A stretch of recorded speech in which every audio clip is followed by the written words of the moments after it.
So we're looking at what, 15 grands in mods total on the car. So we're gonna go over unexpected expenses now. We're talking thousands of dollars because you're not getting that money back. When you mod your cars, do not expect to get your money back because you're not. So that's what. Let's go.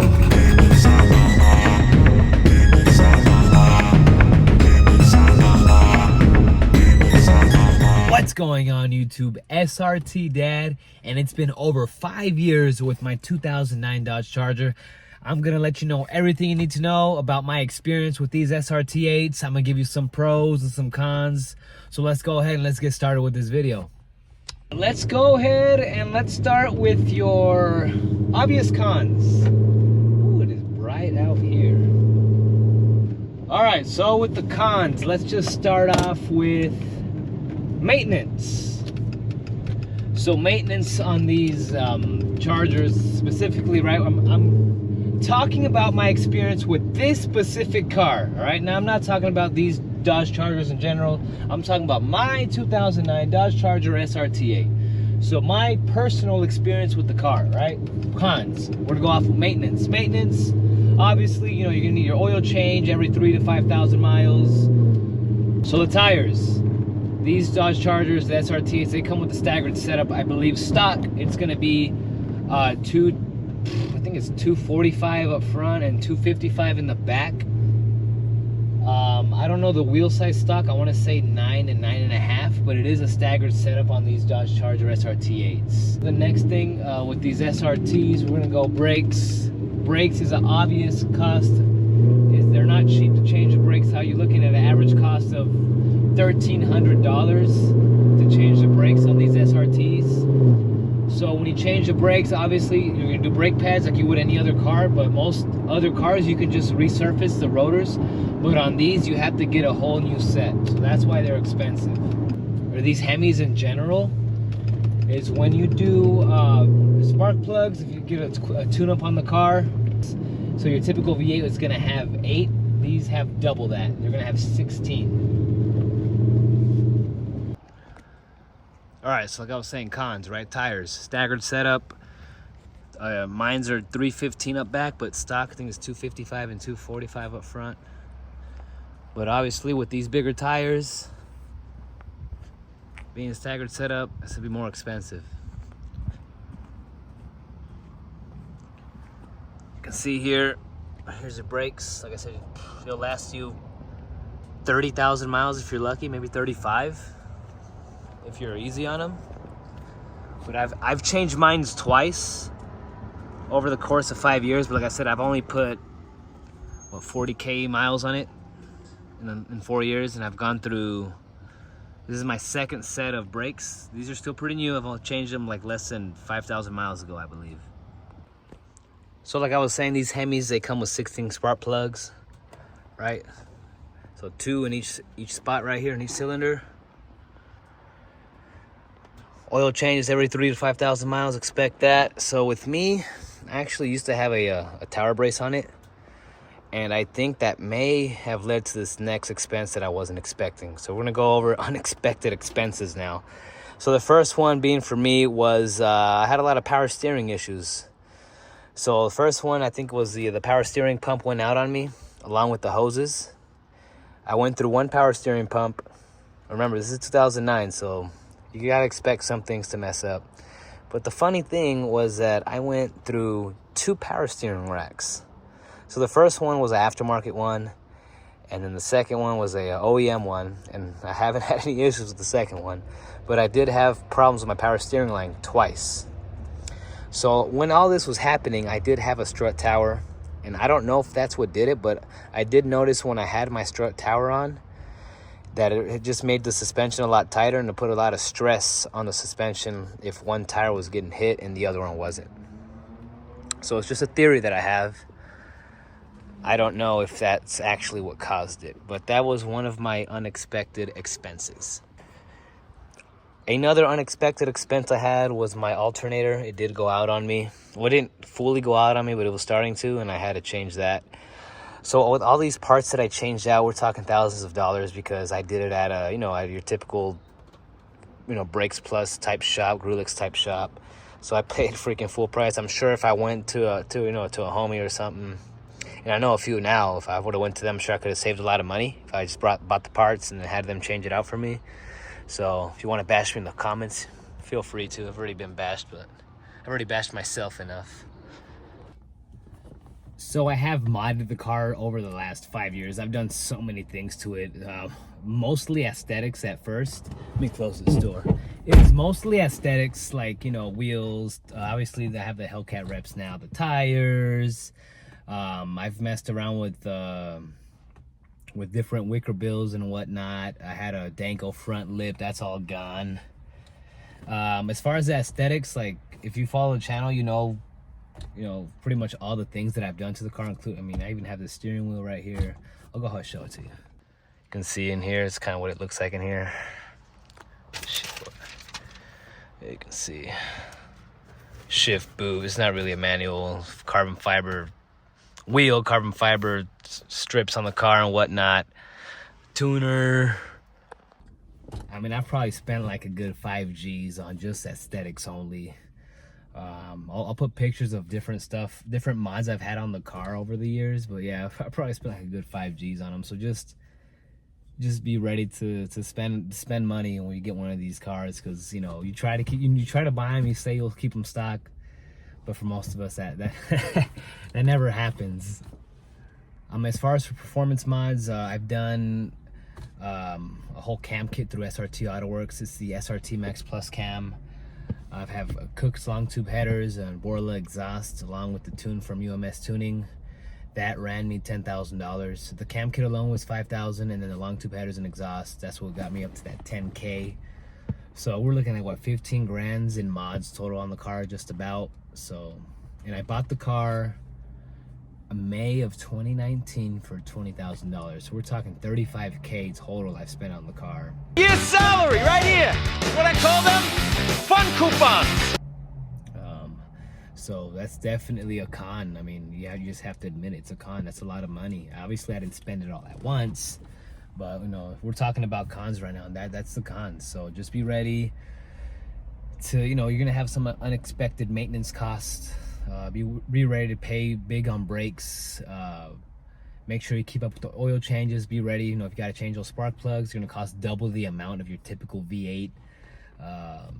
But that's pretty much all the cons I could think of.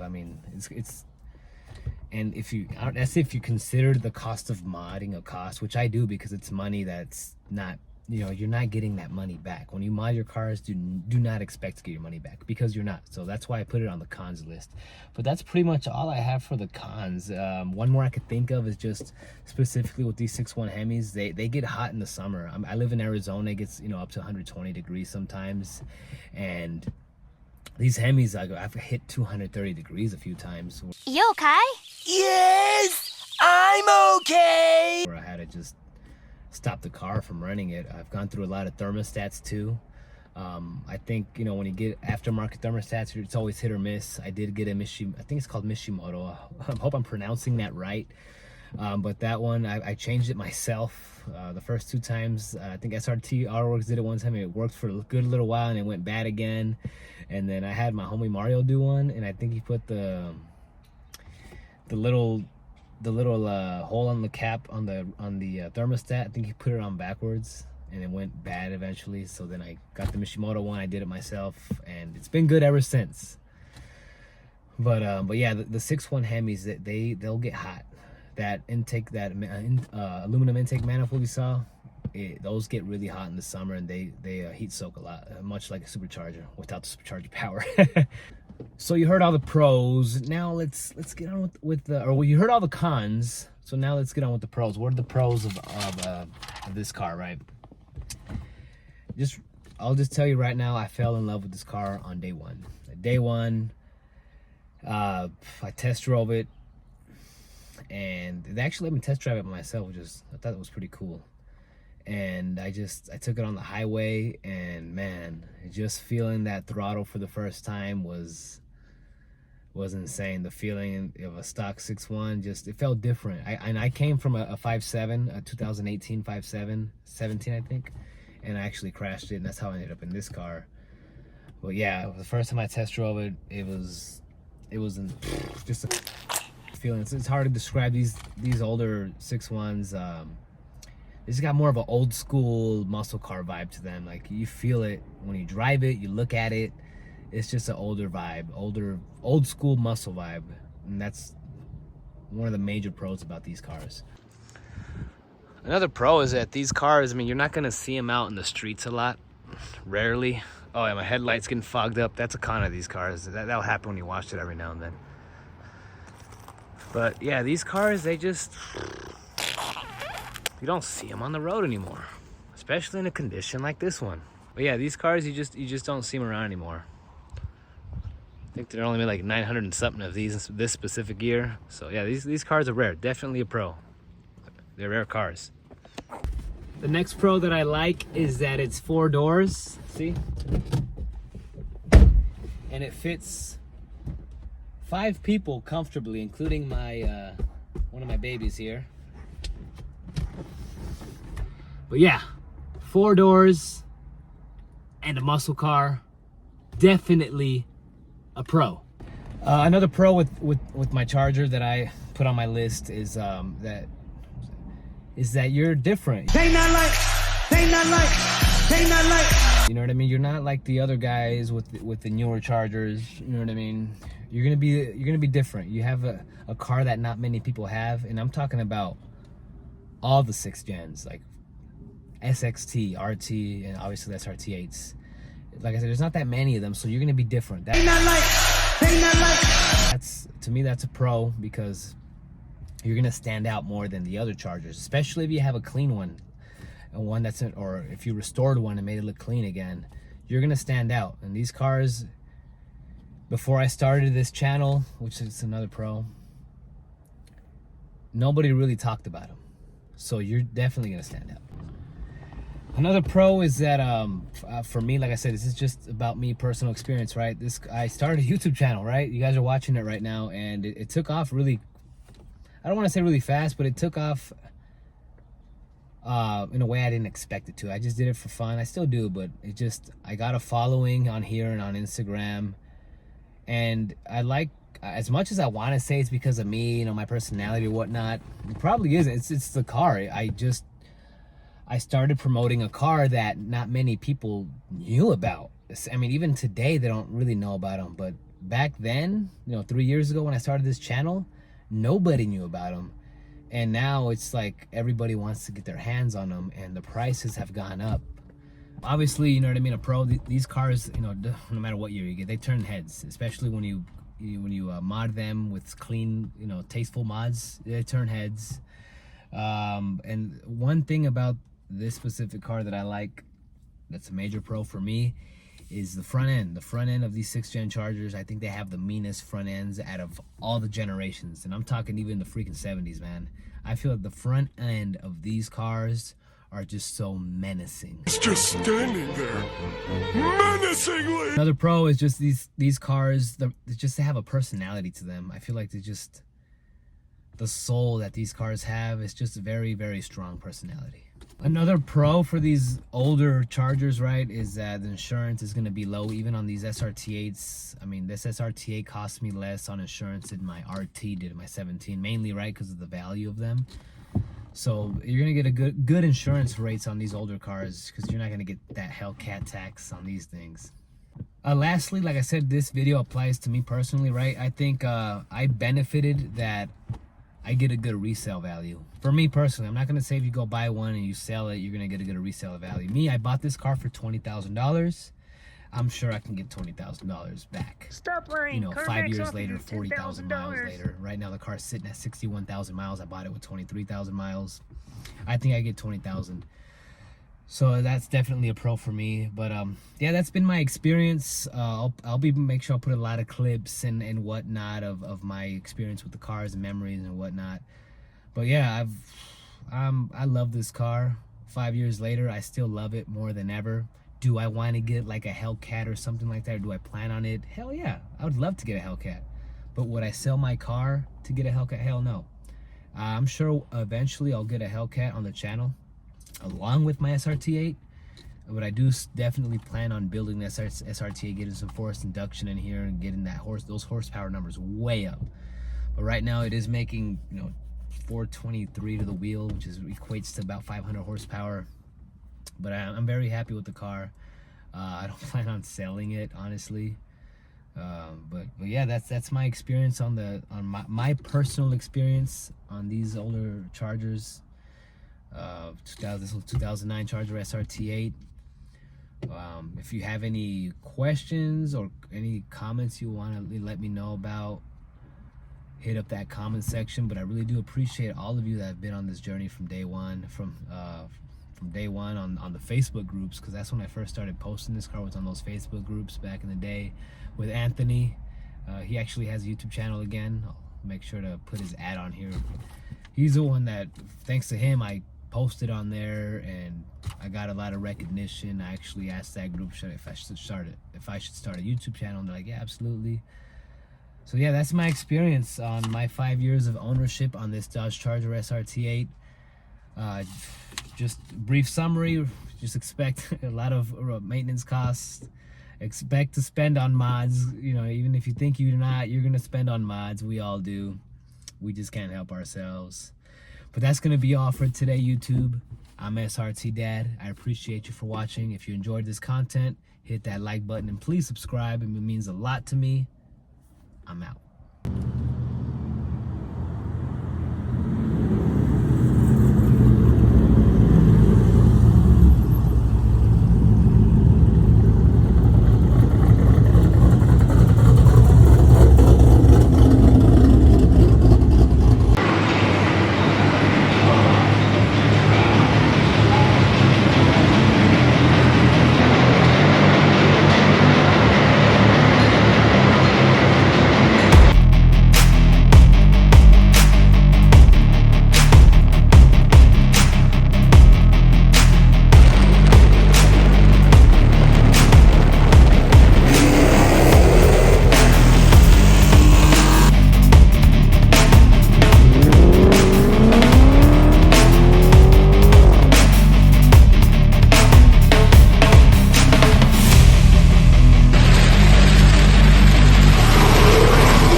Sounds like a freaking race car now, I ain't even gonna lie.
today with me and Abel's V. Yep. Appreciate you being on the channel again, man.